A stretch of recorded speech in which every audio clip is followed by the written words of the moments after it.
sahabat Krida Sehat Channel di seluruh Indonesia. Dalam video kali ini kita kedatangan tamu dokter istimewa, yaitu Dr. Ingrid Tania MSI Herbal, Ketua Umum PD POCI. Nah, kita ketahui PD POCI ini dalam mungkin 2 tahun ini sangat memberikan atensi untuk pengembangan obat herbal di Indonesia. Saat pandemi COVID pun juga saya lihat teman-teman dokter anggota PD POCI sangat antusias melakukan riset fitofarmaka dalam rangka untuk menggali agar obat Indonesia dari bahan alam dapat memiliki evidence base. Dr. Ingrid, terima kasih sudah datang di Krida Sehat Channel Jamu Digital. Silakan dok, dikenalkan kepada masyarakat umum. Kalau komunitas dokter saya kira sudah tahu persis lah apa itu PD POCI, karena saya sangat apresiasi ya kami dari Jamu Digital atas berbagai prakarsa dan inisiatif ya dari teman-teman dokter anggota PD POCI untuk mengembangkan secara kolegial dengan bersama profesi lain kesehatan untuk mengembangkan obat herbal di Indonesia. Apa sih PD POCI itu, dok? Silakan dok dijelaskan. Iya, PD POCI sesuai namanya adalah Perkumpulan Dokter Pengembang Obat Tradisional dan Jamu Indonesia. Jadi memang anggota-anggotanya memang hanya dokter karena namanya Perkumpulan Dokter. Dan PD POCI ini memang umurnya masih baru ya. Jadi baru didirikan itu tanggal 10 Desember 2019 oleh 10 pendiri, diantaranya saya. Dan selama kurun waktu sudah 3 tahun ini, kami memang cukup intens ya melakukan berbagai kegiatan-kegiatan yang pada intinya sebagian besar adalah kegiatan yang bersifat edukasi kepada teman-teman dokter, juga kepada para teman-teman tenaga kesehatan, ya, kepada teman-teman pengobat tradisional, tenaga kesehatan tradisional, kemudian masyarakat umum. Dan kegiatan yang lain itu diantaranya juga sifatnya ilmiah ya, misalnya melakukan penelitian ya, diantaranya misalnya kami melakukan penelitian klinis dan juga uji klinik. Misalnya uji klinik acak terkontrol untuk produk herbal imunomodulator untuk COVID-19 ringan ya, itu salah satu yang kegiatan besar yang kami lakukan karena skopnya nasional, jadi bekerja sama dengan lembaga negara ya, seperti waktu itu LIPI ya namanya, sekarang jadi BRIN, kemudian UGM, kemudian Kemenkes, kemudian Badan POM, lalu PDPI, dan juga Wisma Atlet. Nah, di samping itu forum-forum ilmiah juga termasuk di dalamnya ya. Jadi forum ilmiah itu termasuk kegiatan edukasi dan juga kegiatan diseminasi hasil penelitian.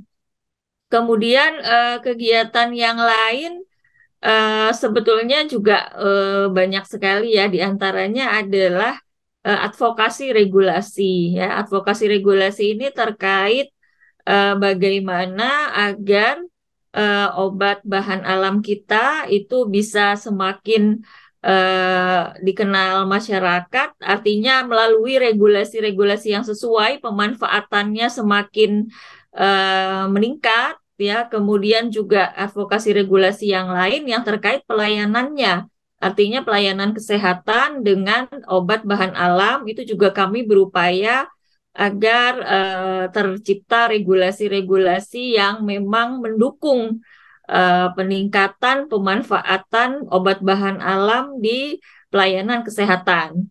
Dan alhamdulillah berbagai kegiatan juga sudah terlaksana ya. Ada dialog nasional 1, dialog nasional 2, ada Sarasehan nasional. Eh, dan gongnya yang paling terkena impact-nya di masyarakat adalah ketika misalnya kami membuat press release ya, press release dulu waktu masa pandemi itu ada beberapa hoax ya, hoax-hoax yang mendiskreditkan obat tradisional, dan itu juga press release kami dijadikan rujukan di berbagai media massa nasional. Kemudian juga yang terakhir pada masa kemarin ini ya, beberapa bulan terakhir itu ada gangguan ginjal akut yang mengenai anak-anak Indonesia, dan ketika itu obat-obat sirup-sirup obat untuk demam ataupun batuk pilek itu kan menjadi tersangka dan tidak ada di peredaran ya, karena dihentikan untuk sementara waktu oleh pemerintah karena sedang masa investigasi, sehingga masyarakat maupun teman-teman sejawat menanyakan kepada kami, bagaimana nih masyarakat mau minum obat buat demam, batuk pilek, tapi tidak ada obat yang tersedia di pasaran, sehingga kami memberikan alternatif ya, ramuan yang bisa disiapkan di rumah untuk para ibu rumah tangga sebelum berobat ke dokter gitu ya. Jadi pertolongan pertama untuk anak-anaknya di rumah, dan itu eh, langsung masyarakat begitu tinggi apresiasinya kepada kami, dan press release kami itu trending topik nomor 3 secara nasional ya.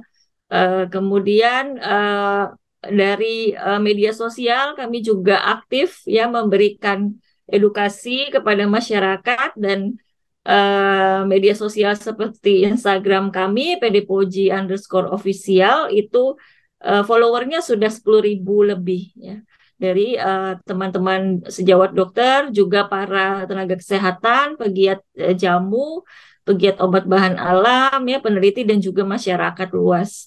Begitu singkatnya seperti itu Pak Karyanto. Ini ya perkumpulan kami PD Poji, dan ini penjelasan sebetulnya PD Poji adalah organisasi dokter, dan ini tujuan kami ya, diantaranya memang kami ingin membina kompetensi dokter, juga ingin semakin obat tradisional, obat bahan alam kita semakin banyak dimanfaatkan oleh masyarakat luas dan juga di pelayanan kesehatan. Nah, tadi kegiatan-kegiatannya sudah disebutkan di sini ya, ada edukasi, ada forum ilmiah, kemudian kami bekerja sama dengan berbagai institusi penelitian, institusi perguruan tinggi, dan sebagainya. Dan tak lupa tentu sinergi ABGC ya, seperti yang sering juga digaung-gaungkan Pak Karyanto ya.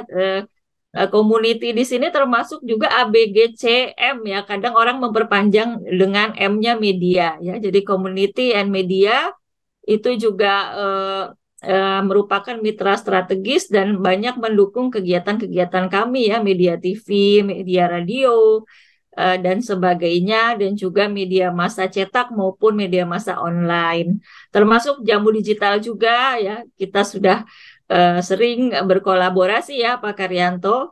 Ya. Kemudian tadi slide ada pengembangan atau pemberdayaan masyarakat ya. Kemudian ini dialog nasional, bagaimana kami melakukan advokasi regulasi ya. Kemudian terakhir pada saat ulang tahun PD Poji Desember lalu kami mengadakan saresehan, dan ini bentuk-bentuk press release kami sebagai suatu tanggung jawab kami untuk melakukan edukasi atau pencerahan kepada publik begitu. Ini sekadar sebagian dokumentasi saja, misalnya juga kami juga rutin melaksanakan kegiatan-kegiatan edukasi yang memang kalau edukasi yang sifatnya ilmiah itu lebih banyak kepada teman-teman dokter ya, dan juga sejawat tenaga kesehatan lainnya. Dan tentu saja juga ada yang sifatnya edukasi kepada masyarakat luas, misalnya workshop jamu ya, atau juga webinar-webinar yang sifatnya memberikan pedoman atau panduan kepada masyarakat agar secara aman mereka bisa memanfaatkan obat tradisional ataupun obat bahan alam kita. Dan kegiatan di media sosial ini kami juga cukup intens, diantaranya di Instagram, dan kami punya kanal YouTube juga yang followernya juga sudah ribuan. Nah, ini secara rutin kami menyelenggarakan Instagram Live ini tiap 2 minggu sekali ya. Jadi sudah sejak awal sekali kami sering melakukan, bukan sering lagi, maksudnya sudah rutin ya melakukan live Instagram per 2 minggu sekali. Dan juga di media sosial kami itu juga ada berbagai infografis ya, edukasi, informasi kepada masyarakat ya, diseminasi informasi tentang apa saja nih herbal-herbal di sekitar kita yang bisa kita manfaatkan untuk memelihara kesehatan ya, untuk mencegah penyakit, untuk juga mengatasi gangguan kesehatan ringan misalnya, atau juga sebagai bagian dari pengobatan komplementer terhadap berbagai penyakit gitu. Nah, ini juga beberapa contoh. Nanti ada terakhir ada slide kami yang sebentar lagi tampil ya, terutama misalnya kegiatan penelitian ya. Tapi ternyata tadi penelitian sudah ditampilkan di slide ini. Terima kasih Pak Karyanto, jadi sudah selesai. Terima kasih Dok, penjelasan kegiatan PD POCI 3 tahun terakhir. Menurut saya itu satu progres yang luar biasa di usia yang menurut saya seumur jagung, tapi coverage kegiatannya luar biasa, responsif terhadap kegiatan kejadian-kejadian seperti memberikan edukasi resep-resep kemarin batuk dan demam dan sebagainya. Itu saya kira sangat menarik untuk masyarakat luas. Kalau untuk syarat dokter menjadi anggota PD POCI bagaimana ya Dok ya? Apa mendaftar seperti biasa atau memiliki kualifikasi tertentu Dok ya? Ya, jadi sebetulnya PD POCI terbuka buat semua dokter ya, baik itu dokter umum maupun dokter spesialis. Dan selama ini syaratnya cukup sederhana, hanya mengisi form pendaftaran dan menyatakan bahwa apa yang diisi itu sesuai fakta atau sesuai kebenaran yang ada. Dan setelah itu diverifikasi oleh admin kami dan kemudian sudah bisa menjadi anggota PD POCI. Dan alhamdulillah anggota kami sudah lebih dari 300 dan tersebar di 24 provinsi Pak Karyanto. Dan memang sebagian besar di Jabodetabek ya, tetapi dengan sudah tersebar di 24 provinsi itu juga sudah sangat baik sekali ya. Kami sangat apa ya, sangat surprise juga sebetulnya, ternyata teman-teman sejawat dokter ini banyak yang berminat ya untuk belajar tentang obat herbal, belajar tentang jamu, belajar tentang fitofarmaka gitu dari berbagai spesialis. Jadi spesialis penyakit dalam, spesialis gizi klinik, ya, spesialis kulit dan sebagainya itu ternyata banyak juga yang menjadi anggota kami begitu. Kalau prosedur meresepkan obat herbal, dan ini saya kira sangat menarik ya. Di Indonesia ini beberapa waktu lalu kan Kementerian Kesehatan melaunching formularium fitofarmaka. Ini tapi kan apa itu bagi masyarakat Indonesia kan menjadi sesuatu yang baru ya. Pulang dari klinik, dari puskesmas atau nanti di rumah sakit, pulang diresepkan obat herbal. Apakah ada prosedur tersendiri Dok? Kewenangan dokter meresepkan obat herbal Dok? Nah, memang kalau berbicara tentang kewenangan, akhirnya kita berbicara soal regulasi ya Pak Karyanto ya. Nah, memang kewenangan dokter dalam peresepan obat herbal pada saat ini untuk peresepan memang hanya terbatas pada fitofarmaka ya, dengan ditulis resepnya. Tetapi kan fitofarmaka hanya sedikit ya, hanya 24 ya pada saat ini. Sedangkan kita punya ribuan jamu ya, kita punya puluhan obat herbal terstandar. Ini sebetulnya kekayaan Indonesia juga. Dan ternyata para dokter juga merasa jamu ataupun obat herbal terstandar itu memberikan manfaat juga buat masyarakat ya, entah sebagai pemeliharaan kesehatan atau untuk penanganan gangguan kesehatan yang sifatnya ringan ataupun sebagai terapi komplementer. Itu ternyata banyak dokter sudah dari pengalaman-pengalamannya merasakan, oh itu ternyata memberikan manfaat ya untuk kesehatan pasiennya ataupun untuk kesembuhan pasiennya. Dan dari pasien juga banyak yang meminta kepada dokternya, dok, saya maunya dengan obat herbal saja gitu. Banyak sekali yang meminta seperti itu. Nah, kalau yang seperti ini, nah memang sih jadinya agak dilematis ya buat dokter. Kalau dokter resepkan secara tertulis, sebetulnya tidak di apa ya, tidak ada legalitasnya ya diregulasi. Sehingga biasanya kami hanya menyarankan kepada pasien atau memberi edukasi. Misalnya untuk gangguan kesehatan atau keluhan seperti dislipidemia atau kolesterol tinggi, misalnya itu kan belum ada fitofarmakanya ya.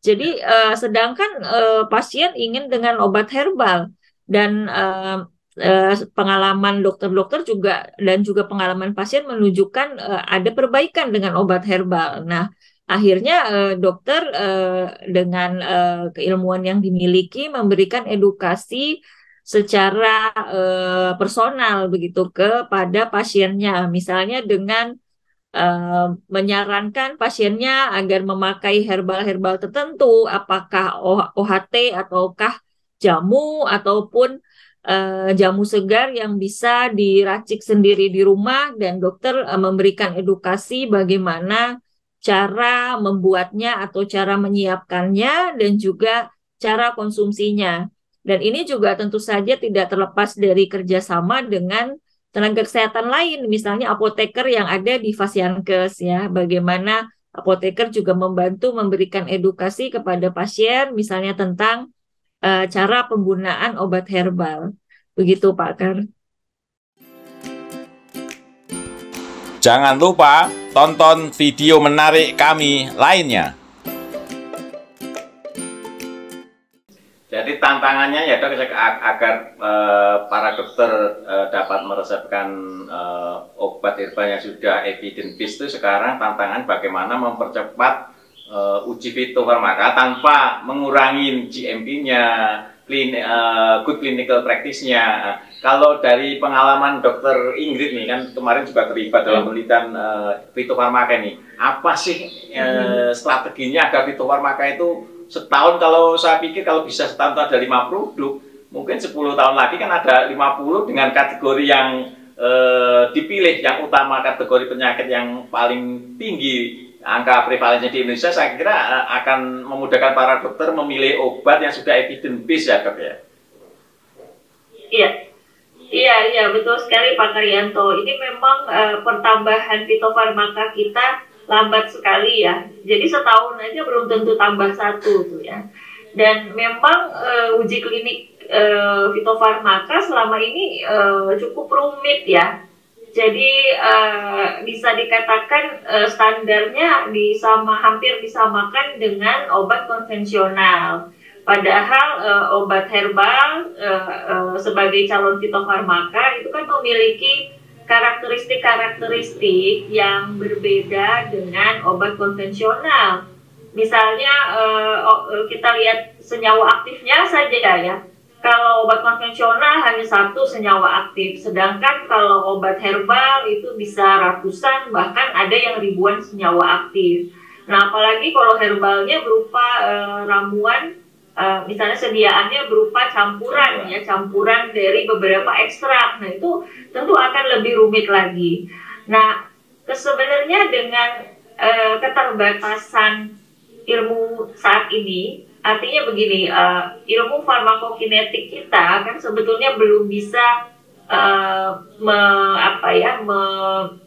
menjelaskan secara detail ini bagaimana farmakokinetik dari zat-zat aktif A, B, C, D, E, nanti nasibnya bagaimana, nasib absorpsinya, distribusinya, metabolismenya, ekskresinya, itu kan saat ini kita masih terbatas. Tetapi kalau dalam pembuktian obat herbal itu sebetulnya kita cukup melihat manfaatnya atau khasiatnya. Itu yang perlu diukur melalui uji klinik. Nah, jadi itu yang pertama yang paling penting. Kemudian bagaimana misalnya rancangan penelitiannya ya atau desainnya atau metode penelitiannya itu memang ada seharusnya ya, kalau dari kajian kami seharusnya ada perbedaan ya dengan obat konvensional, dengan uji klinik obat konvensional. Misalnya bagaimana rancangannya kalau untuk penyakit COVID-19 ringan. Nah, kalau rancangan untuk penyakit COVID-19 ringan itu dari kajian atau evaluasi pengalaman kami yang melakukan 2 uji klinik herbal pada masa pandemi itu sebaiknya kalau kita berharap hasilnya nanti bisa statistik signifikan, maka seharusnya rancangannya tidak sebagai komplementer atau sebagai add-on atau sebagai on top of dari obat konvensional yang sedemikian banyak yang diberikan ke subjek atau pasien. Misalnya untuk COVID-19 ringan, itu kalau kita ambil contoh di luar negeri untuk uji klinik obat herbalnya, itu tidak perlu dengan si subjek diberikan obat antivirus konvensional, karena kalau COVID-19 ringan itu sebetulnya tidak memerlukan obat antivirus konvensional, sehingga kalau mau menguji klinik obat herbal maka bisa langsung obat herbal ini diujikan pada satu kelompok. Kemudian satu kelompok lainnya diberikan obat konvensional misalnya, jadi bisa langsung dibandingkan. Apalagi obat konvensional kita juga belum ada yang terpilih atau terbukti secara signifikan dia efektif untuk COVID-19 ya. Jadi artinya sebetulnya tidak melanggar etika gitu. Jadi sebetulnya bisa langsung dibandingkan. Nah, ini yang seperti ini akan lebih baik ya. Atau misalnya uji klinik untuk dislipidemia atau kolesterol ya.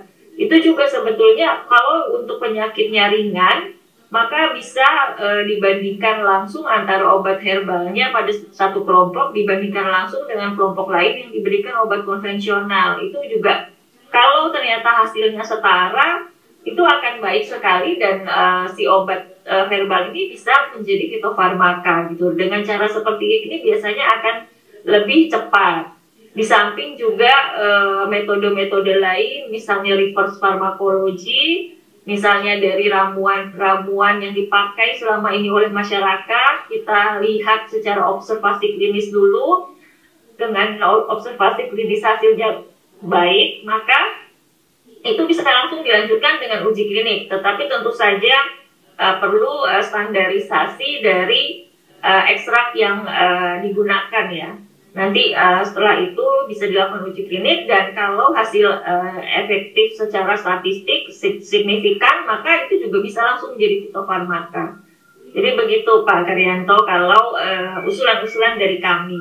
Kalau uji kliniknya obat herbal di Indonesia, Dok, barangkali bisa nggak dikasih pembanding apakah tadi disebutkan kan kalau head to head dengan uji klinis obat konvensional, menurut saya juga nggak cocok ya, karena beda single compound dengan beberapa multi compound ya.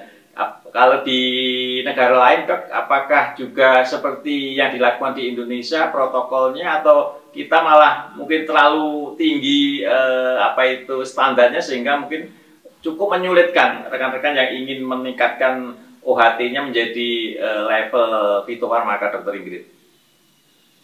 Iya, jadi tadi seperti yang saya sampaikan sebelumnya Pak Karyanto, bahwa kita sebaiknya memang kalau ingin cepat fitofarmaka kita semakin bertambah banyak, maka kita perlu nih menirukan uji klinik herbal yang dilakukan di luar negeri ya. Misalnya tadi saya memberi contoh COVID-19 ya. COVID-19 itu di luar negeri, terutama untuk COVID-19 ringan, itu semua kelompok pasien yang diuji itu tidak ada yang diberikan obat antivirus konvensional karena sebetulnya tidak perlu, dan bisa langsung dibandingkan.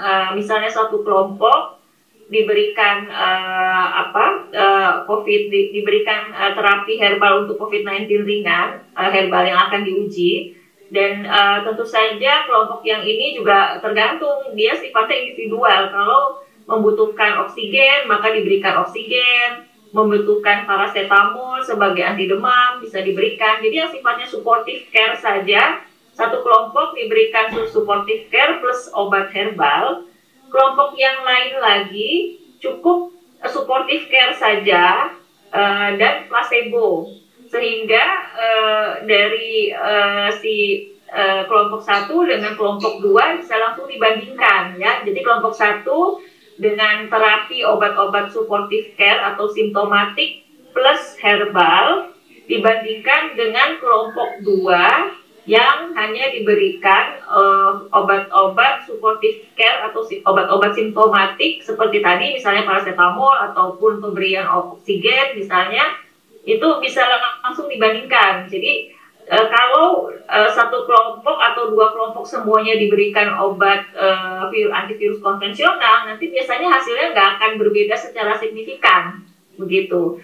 Demikian pula misalnya kalau untuk menguji klinik obat herbal anti kolesterol, ya, itu juga bisa dibandingkan satu kelompok diberikan intervensi diet, ya, modifikasi diet plus herbal dibandingkan dengan kelompok kedua yang diberikan modifikasi diet saja tanpa penambahan herbal. Itu bisa langsung dibandingkan. Nanti biasanya hasilnya kalau memang obat herbalnya bagus, itu nanti di kelompok 1 akan berbeda signifikan dengan kelompok 2. Nanti bisa lanjut ke uji klinik yang kedua, tahap berikutnya langsung dibandingkan dengan obat konvensional, misalnya golongan statin. Nah ini sebetulnya potensi herbal besar untuk dibandingkan dengan statin pun. Kalau herbal kita kualitasnya baik, itu seharusnya bisa setara efektivitasnya dengan golongan statin. Bahkan ada keunggulan misalnya dari sisi keamanan atau minimal efek samping yang lebih minimal efek samping daripada golongan statin. Begitu mungkin gambarannya, Pak Karyanto. Baik dok, saya ingin beralih bagaimana juga pemerintah Republik Indonesia sudah memberikan jalan yang menurut saya juga harus diapresiasi sebagai milestone ya dari pada akhir bulan Mei 2022 kan diluncurkan formulario fitofarmaka. Nah, terlepas masih ada keterbatasan jumlah fitofarmakanya, tapi legal standingnya sudah ada nih dok. Pandangan Dokter Ingrid terhadap formulario fitofarmaka itu bagaimana dok? Iya, terima kasih, itu pertanyaan baik sekali Pak Karyanto. Jadi kami sendiri sebetulnya sangat mengapresiasi adanya formularium fitofarmaka tersebut, ya. Apalagi saya sendiri juga sebagai anggota tim ahli dari Komnas Formularium Fitofarmaka. Jadi kebetulan saya dan beberapa guru besar lainnya yang ada di Indonesia ini memang melakukan seleksi ya terhadap 24 fitofarmaka untuk dipilih masuk ke dalam formularium fitofarmaka. Dan dari hasil seleksi yang kami lakukan ya melalui berangkaian rapat-rapat itu kami memutuskan ada 5 fitofarmaka yang masuk ke dalam formularium fitofarmaka.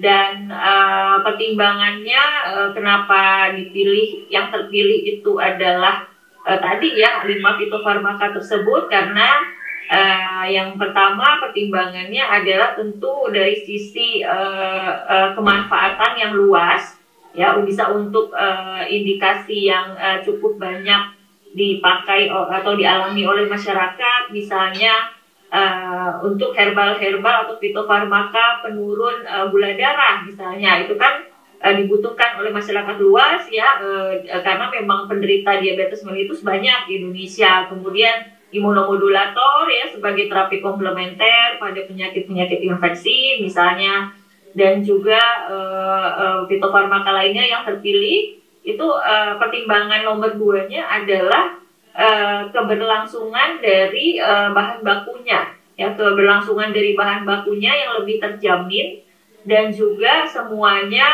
berasal dari Indonesia. Jadi tidak ada bahan baku yang import. Nah, dari makanya yang terpilih tadi ya 5 fitofarmaka, dan kedepannya tentu kita berharap akan bertambah lagi nih formularium fitofarmaka, tidak hanya 5, dan itu tentu perlu didukung dengan fitofarmaka yang seharusnya lebih dari 24 ya. Ya semoga ini bisa tercapai. Dan tujuan lainnya yang ingin atau target lainnya yang ingin dicapai adalah dengan formularium fitofarmaka ini tidak hanya memberikan panduan atau petunjuk atau pedoman kepada para dokter dalam peresepan, tetapi juga kami mendorong terus agar formularium fitofarmaka ini bisa masuk atau di cover oleh JKN ya, atau BPJS Kesehatan. Jadi bisa setara dengan Fornas begitu. Memang dari formularium fitofarmaka ini kalau untuk masuk ke Fornas agak sulit ya, karena banyak kendala di samping kendala-kendala regulasi, juga mungkin dari sisi biaya atau harga dari obat-obat herbal fitofarmaka kan umumnya tidak seekonomis obat konvensional yang masuk ke dalam Fornas. Jadi tentu kalau disaingkan dari sisi harga akan sulit. Tetapi dengan formularium fitofarmaka, walaupun misalnya terpisah dari Fornas, tetapi kalau nantinya ada regulasi yang menyatakan bahwa formularium fitofarmaka bisa di-cover oleh JKN, tentu itu sangat kemajuan yang sangat luar biasa, dan itu kita akan coba dorong terus ke arah sana. Begitu Pak Karyanto.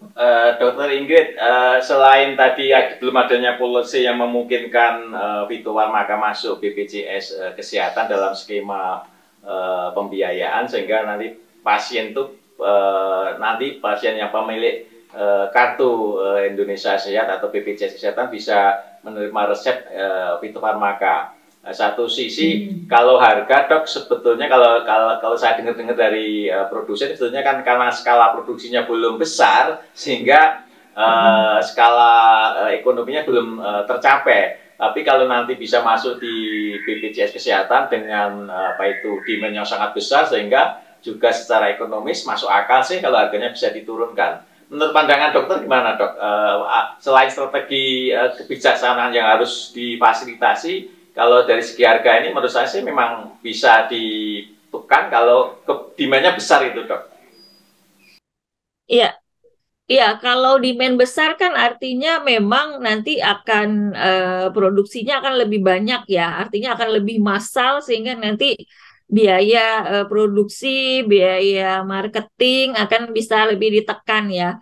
Dan itu tentu kalau demand-nya gimana supaya tinggi, supaya besar, kembali lagi tidak siapa nih pemakainya ya, usernya. Jadi kita lihat konsumennya. Konsumennya siapa? Selama ini fitofarmaka dijual bebas, sehingga masyarakat luas pun sebetulnya bisa membeli. Nah, ini juga bagaimana kita bisa melakukan edukasi kepada masyarakat bahwa ini loh ada fitofarmaka yang sudah teruji klinik, aman, berkhasiat, yang bisa masyarakat pakai langsung juga. Kemudian pemakai yang kedua atau user yang kedua adalah dokter kan, sebagai tenaga kesehatan yang memiliki kewenangan untuk meresepkan fitofarmaka. Nah, artinya edukasi kepada para dokter ini tentu juga harus gencar, sehingga dokter pun bisa meresepkan di setiap fasiankes ya.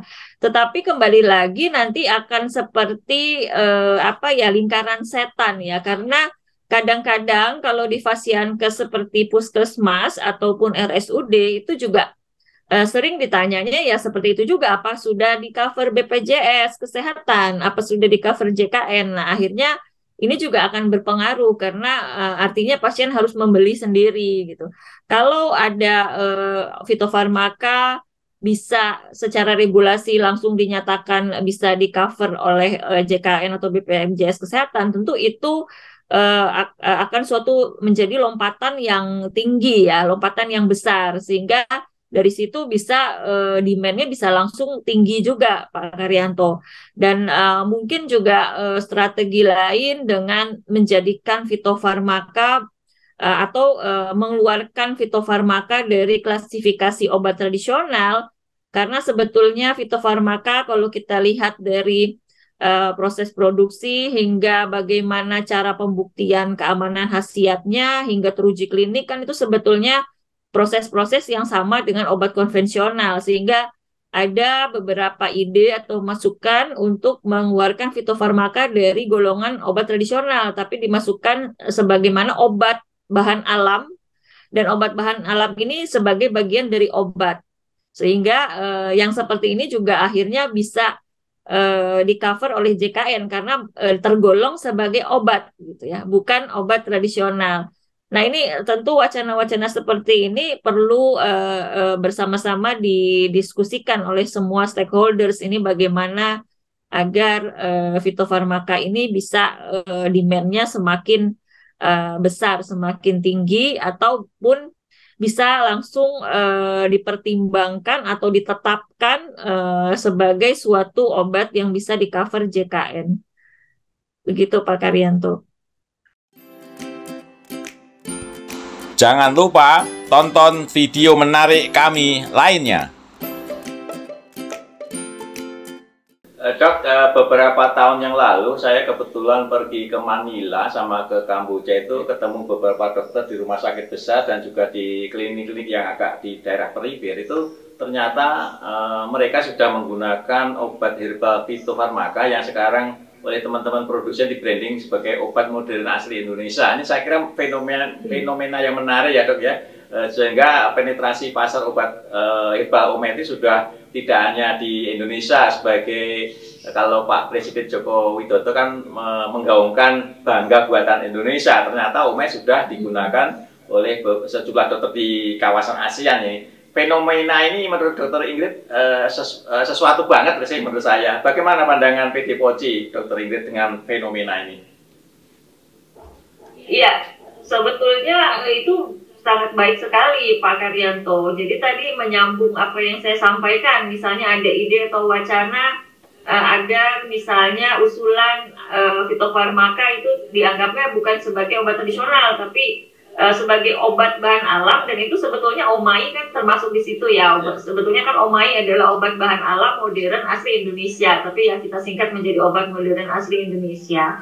Dan dengan menjadi obat yang dianggap tidak lagi tradisional, artinya sudah dikembangkan secara modern, sudah dikembangkan secara saintifik, sudah dengan pembuktian klinis misalnya. Ini tentu sebetulnya adalah kelebihan-kelebihan dari si omai ini, sehingga seharusnya juga bisa di-cover oleh JKN BPJS. Dan selain itu kita lihat ke luar negeri juga akan lebih mudah untuk diekspor ya, karena dengan segenap kelebihan-kelebihan yang sebetulnya sudah bisa dikatakan setara dengan obat, dan ini dari bahan alam ya, artinya efek samping itu sangat minimal, artinya keamanannya sangat baik.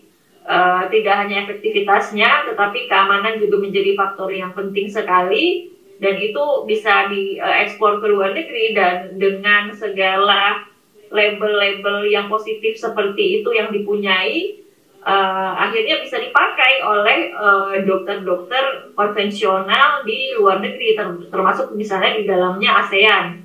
Dan walaupun misalnya statusnya belum fitofarmaka, kadang-kadang obat herbal standar kita juga sudah ada yang bisa diekspor ke luar negeri ya. Omai kita yang masih status OHT tapi belum fitofarmaka, itu sudah diekspor ke luar negeri dan bahkan diresepkan oleh dokter-dokter di luar negeri. Nah, ini yang kita malah yang sebagai produsennya, negara yang sebagai produsennya ketinggalan nih, yang dokter-dokternya malah kalau yang masih berlabel OHT malah belum boleh untuk meresepkan. Tapi kalau di luar negeri sudah boleh OHT yang seperti itu sudah diresepkan dokter. Kalau kita merujuk negara Jepang, Dokter Ingrid ya kan, di sana ada Kempo yang obat tradisional di Jepang yang sudah evidence based. Itu sudah diresepkan menjadi bagian sistem kesehatan nasional di Jepang, sehingga sangat berkembang. Namun menurut informasi dari rekan-rekan diaspora di Jepang, itu memang kurikulum dokternya sudah 80% kampus kedokteran di Jepang itu sudah diberikan mata kuliah Kempo, sehingga begitu lulus sudah nggak bertanya lagi Kempo itu apa. Nah, kondisi ini di Indonesia bagaimana, Dok? Sehingga saya kira prototipenya menurut saya Jepang itu yang paling mudah dilakukan dengan sistem di Indonesia, sehingga tidak membuat double track seperti China, yaitu harus ada rumah sakit tersendiri. Menurut saya itu lebih kompetitif. Bagaimana, Dok, pandangan dokter tentang di sana memang 80, biarpun western atau konsep medicine education-nya, tapi tetap ada muatan Kempo-nya itu sudah dimasukkan dalam kurikulum. Informasi dari teman kita yang di diaspora dan di Jepang itu sudah 80% sudah diajarkan di Fakultas Kedokteran. Nah, ini sekira menjadi salah satu kunci menurut saya, sehingga nanti teman-teman dokter yang lulus dari Fakultas Kedokteran sudah nggak diajarin lagi apa sih benefit fitofarmaka, UHT, sehingga begitu lulus sudah paham itu, Dok. Bagaimana fenomena ini bisa kita jadikan referensi, Dokter Ingrid? Ya, ini juga kan memang sering sekali kami gaung-gaungkan dalam berbagai acara, Pak Karyanto, dalam yang sifatnya tertulis maupun lisan ya. Kami sering menyampaikan ini bahwa role model yang paling sesuai untuk Indonesia sebetulnya Jepang ya, karena sama-sama negara dengan single medical system ya, one track. Jadi di mana kedokteran konvensional itu sebagai sistem kedokteran yang satu-satunya yang diakui oleh negara yang ada, yang memiliki fakultas kedokteran, memiliki pasienkes berjenjang hingga ke rumah sakit konvensional, kan begitu. Artinya cukup ditambahkan saja muatan tentang herbal gitu ya. Bahkan di Jepang itu kalau yang juga dari hasil kajian kami, sebetulnya secara regulasi malah harusnya 100% ya. Semua fakultas kedokteran itu memang diwajibkan memberikan kurikulum tentang herbal. Jadi bukan lagi kurikulum herbal kampo yang sifatnya elektif atau modul elektif, tapi sudah menjadi kurikulum inti ya, kurikulum inti kedokteran. Jadi sifatnya wajib.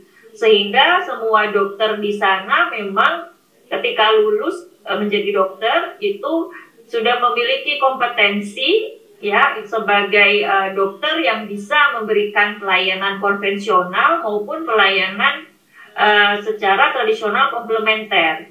Jadi memiliki kemampuan sebagai integratif physician atau sebagai dokter pemberi pelayanan integratif.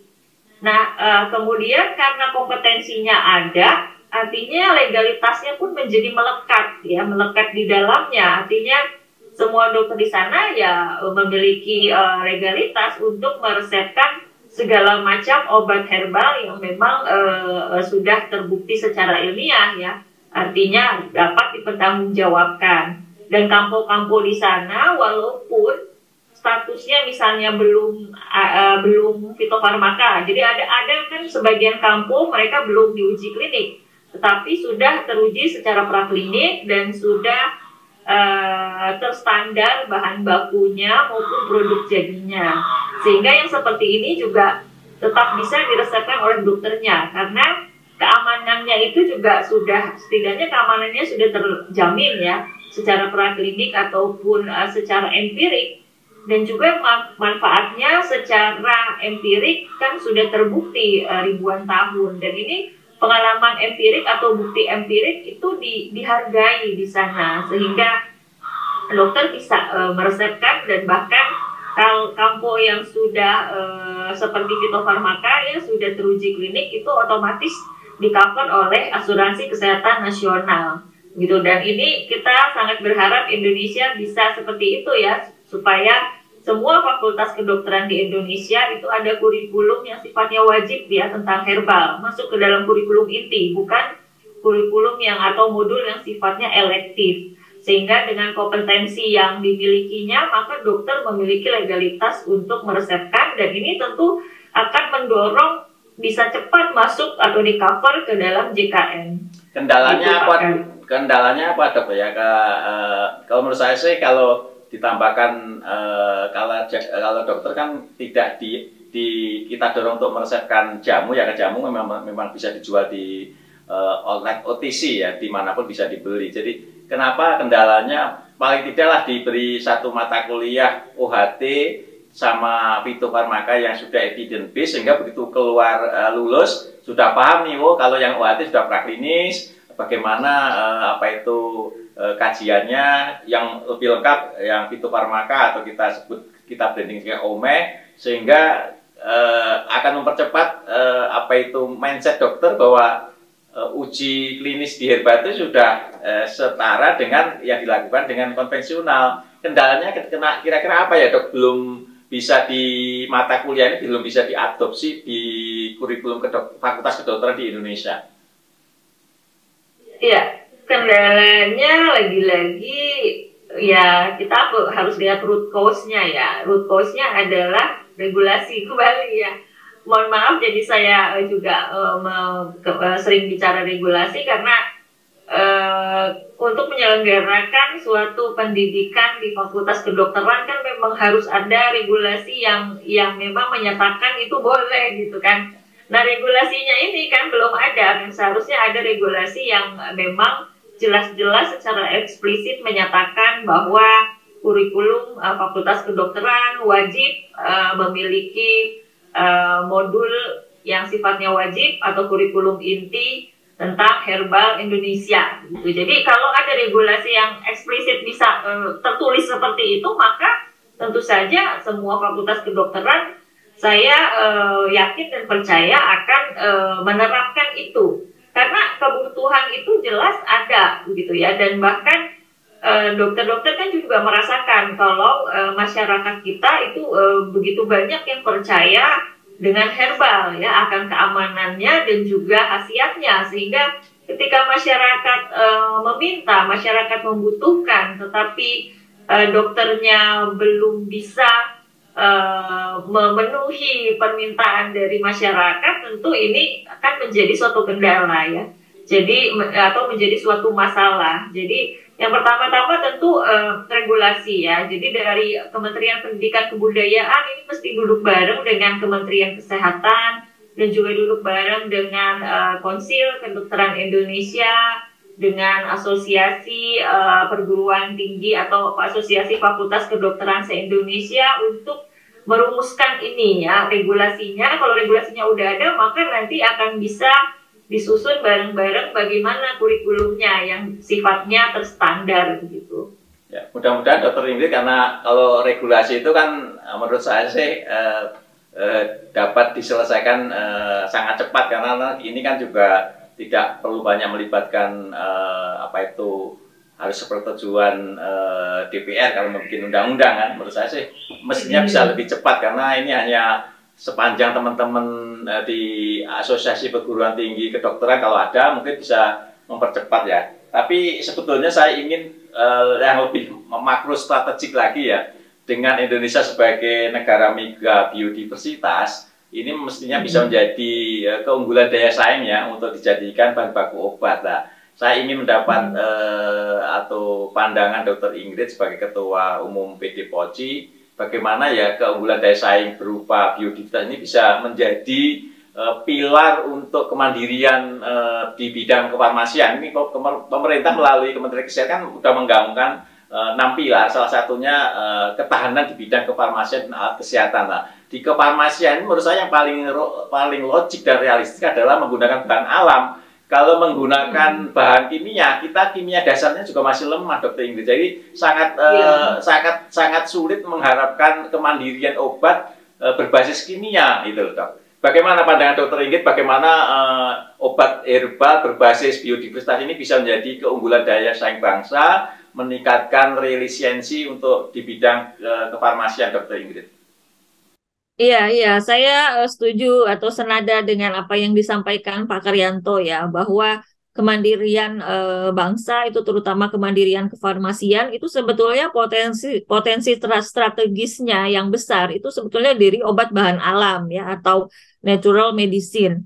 Nah, karena kita punya kekayaan itu jelas-jelas ya, sedangkan kalau untuk obat-obat kimia, bahan baku obat kimia kita kan lemah ya di situ. Jadi seharusnya kita mengembangkan dengan serius dari kekayaan yang kita punya. Nah, ini cuma kan tidak bisa sendirian ya, atau tidak bisa sendirian satu kementerian saja. Saya lihat penting sekali juga dari sisi eh, bahan bakunya, kan artinya pertaniannya nih Pak Karyanto. Bagaimana menghasilkan Simplicia tanaman obat yang baik, yang terstandar, yang juga ketersediaannya bisa terjamin ya dari waktu ke waktu. Ini penting sekali karena saya lihat juga kendala-kendala dari industri obat tradisional ya atau industri herbal itu adalah masalah ketersediaan bahan baku yang berkualitas ya, itu menjadi kendala. Artinya begini, kalau negara lain seperti Jepang itu sudah bisa membuat atau bahkan jelas sekali simplisia-simplisianya itu semua ada panduan standarisasinya dan itu terpenuhi gitu ya, terpenuhi eh, walaupun mereka sebetulnya tanah mereka terbatas ya. Mereka sebagian besar sebetulnya bahan baku kamponya itu didapatkan dari impor, entah itu dari Cina, dari India, dari Indonesia. Tetapi mereka punya standar sehingga Simplicia yang mereka pakai itu memenuhi standar yang mereka susun sendiri. Nah, kita di Indonesia belum ada ya. Kita selama ini misalnya punya Farmakope Herbal Indonesia, tapi ternyata kalau dari pengalaman industri itu ternyata sulit diterapkan ya. Kendalanya tentu banyak lagi. Balik-balik adalah kendala di bahan bakunya. Sehingga ini bagaimana kita bisa mengurai segala permasalahan yang ada mulai dari hulunya, yaitu mulai dari pertanian. Nanti dari pertaniannya ini baru kita bagaimana pemerintah ini bisa mendorong agar industri-industri obat tradisional maupun UKOT ya UMOT itu juga bisa sama-sama semakin maju gitu menghasilkan produk-produk yang semakin terstandar, berkualitas tinggi dan nanti tentu saja setelah itu dilakukan penelitian-penelitian yang sifatnya berjenjang sehingga nanti bisa semakin banyak fitofarmaka yang dihasilkan. Begitu Pak Karyanto. Jadi problem standarisasi bahan baku ini juga menjadi isu besar ya Dok. Kalau kita ingin semisal ini teman-teman produsen itu sangat antusias memproduksi fitofarmaka, sementara kalau bahan bakunya belum terstandar kan juga menjadi begitu di skala industri mungkin akan kesulitan bahan baku. Jadi peran dari Departemen Pertanian untuk memastikan kultifikasi ya budidaya tanaman obat itu juga menjadi sangat penting ya Dok. Nah ini kendalanya masih di Indonesia itu kok kayaknya antar lembaga itu belum menjadi satu sinkronisasi terhadap proyek-proyek yang sangat besar seperti fitofarmaka ini Dok. Ada masukan Dok dari PD POCI Dok? Iya, iya. Memang kalau problem klasik di Indonesia itu ya, jadi tidak ada atau kurangnya sinergi antar lembaga, antar institusi, antar kementerian gitu ya, dan itu terlihat jelas ya. Jadi masing-masing lembaga jalan sendiri gitu dengan proyeknya masing-masing. Nah, ini kalau saya atau kami amati dan kami kaji, sepertinya memang fungsi dari Kementerian Koordinator ya Kemenko ini harus lebih baik lagi ya untuk bagaimana bisa mengkoordinasikan berbagai kementerian yang sesuai. Jadi kan kalau kita lihat sebetulnya presiden kita udah cukup jelas ya atau cukup baik dalam hal bagaimana beliau bisa mendukung obat-obat bahan alam ya dengan berbagai instruksi presiden. Nah, ini yang kelemahannya kalau kami kaji bagaimana instruksi presiden ini diturunkan ke lembaga-lembaga lain di bawahnya. Dan dari presiden sepertinya harus ada instruksinya ini diperjelas dan dikoordinasi dengan baik oleh Kementerian Koordinator, Kementerian Koordinasi. Dalam hal ini Kemenko PMK ya, Kemenko PMK, Pembangunan Manusia dan Kebudayaan yang memang perlu bekerja keras ya untuk bisa membangun sinergi yang baik, koordinasi yang baik antar kementerian. Kalau kami perhatikan seperti itu, Pak Karyanto. Demikian sahabat Krida Sehat channel di seluruh Indonesia, perbincangan sangat menarik, usulan, analisa, dan kajian strategik yang disampaikan oleh Ketua Umum PD POCI. Tentunya memang dalam hal mengusung obat herbal bisa menjadi pilihan utama para dokter selain obat konvensional yang sudah berjalan selama ini. Tentunya sinergi berbagai lembaga, baik lembaga riset, lembaga pendanaan juga barangkali mungkin dari finansial aspek juga harus didukung, dan tentunya kalangan akademisi, produsen perlu jadi berkolaborasi. Nah, ini tentu tantangan yang tidak mudah. Nah, terakhir Dok, closing statement-nya bagaimana agar potensi obat herbal Indonesia itu bisa mendukung program kesehatan nasional. Silakan Dok, closing statement-nya. Jangan lupa tonton video menarik kami lainnya. Ya, kita nih sejak dulu kan tahu persis bahwa Indonesia adalah negara mega biodiversitas. Dan sejak sebelum Indonesia merdeka, sejak kita dijajah, itu bahkan bangsa penjajah dia tertarik menjajah kita karena mega biodiversitas yang kita miliki. Bahkan peneliti-peneliti dari Eropa dan sebagainya dari Jepang itu meneliti obat tradisional Indonesia, dan itu sebetulnya dari situ kita sempat maju ya, kita sempat pada masa awal kemerdekaan kita sempat maju dengan obat tradisional kita, tetapi kelamaan karena mungkin import obat konvensional itu juga luar biasa, sehingga obat tradisional kita atau obat bahan alam kita menjadi kurang dikembangkan dan kurang diteliti ya, dan kurang dimanfaatkan tentu saja. Dan kita nih saatnya nih sekarang nih udah lagi bangkit kembali, dan kita semakin sadar bahwa kemandirian bangsa itu ternyata penting ya. Apalagi kemarin masa pandemi itu sebetulnya mengajarkan kita bahwa kemandirian kefarmasian itu sangat amat penting, sehingga makanya negara kita kalau mau memiliki ketahanan nasional yang baik, itu memang salah satunya adalah ketahanan kefarmasian, karena kita punya kekayaan itu, dan kekayaan itu memang seharusnya dimanfaatkan sebesar-besarnya untuk kemandirian kesehatan bangsa kita sendiri. Jadi itu saja mungkin yang sebagai closing statement saya, dan bagaimana kita semua bersama-sama bareng-bareng untuk sama-sama mewujudkan cita-cita tersebut. Demikian Pak Karyanto. Terima kasih Dr. Inggit, semangat selalu. Salam kami terhadap teman-teman anggota PD POCI yang terus bagaimana mengupayakan agar obat herbal Indonesia itu bisa menjadi bagian alternatif strategik di dalam pengobatan nasional. Tapi kita juga bersyukur Kementerian Kesehatan sudah melonsing formularium fitofarmaka. Ini pintu masuk teman-teman dokter bisa merasakan dokter, tapi tantangannya ternyata sangat kompleks. Tadi sudah dianalisis secara mendetail oleh Dr. Inggit. Terima kasih Dr. Inggit, mudah-mudahan sukses selalu untuk PD POCI-nya. Amin, amin. Sama-sama Pak Karyanto, sukses selalu untuk Jamu Digital dan Krida Sehat.